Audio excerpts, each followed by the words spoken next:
ننګرهار کې تاریخي غونډه او د غني تاریخي وینا. ګران لیدونکو السلام علیکم. نن ننګرهار د دولت جوړونکي انتخاباتي ډلې میلمه وو.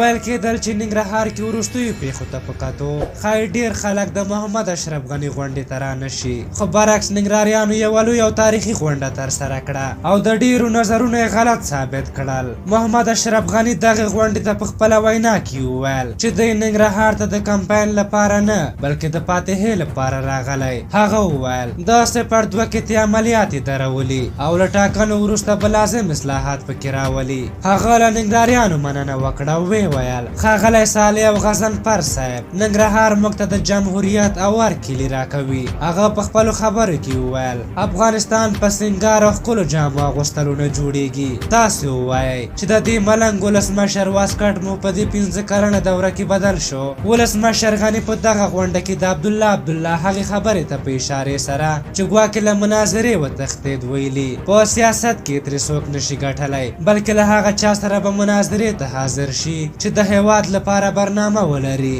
ښاغلي غني زیاته کړې که څوک د هیواد لپاره برنامه لري ور وړاندې دي شي او که هسې وخت تېرول غواړي دوام دې ورکړي. ولسمشر غني په ننګرهار کې د پروژو د نه پلي کولو له کبله له نوموړي څخه د خلکو نارضایتي پر ځای بولي. په خبره یې نورو ولایتونو ته یې لومړیتوب د ملي فکر په خاطر ورکړی، نور د ننګرهار نوبت را رسېدلی دی. ولسمشر غني په دغه غونډه کې ویلي د موقت حکومت خوب لیدونکي دي اوس ځانونه د کونړ په سیند لاهو کړي. د غني یوه خبره چې په ما ډېره ښه ولګېده هغه دا وه. غني وویل امرالله صالح زموږ په غونډه کې د منظور تمثیل کوي، له دې څخه له ورایه ښکاري چې موږ لوی افغانستان ته ژمن یو. غني زیاته کړه د پاکستان د سولې کلي د افغانانو په لاس کې ده. زموږ ګاونډي اول کې له ما سره زور واهه، ما هم ور وښود. غني وویل ننګرهاریانو نن وښوده چې نه یې غږ چوپ پاتې کېږي او نه څوک پرې کومه دسیسه تحمیل کولی شي. په هر حال د ولسمشر غني د وینا د مهمو ټکو په هکله څه نظر لرئ؟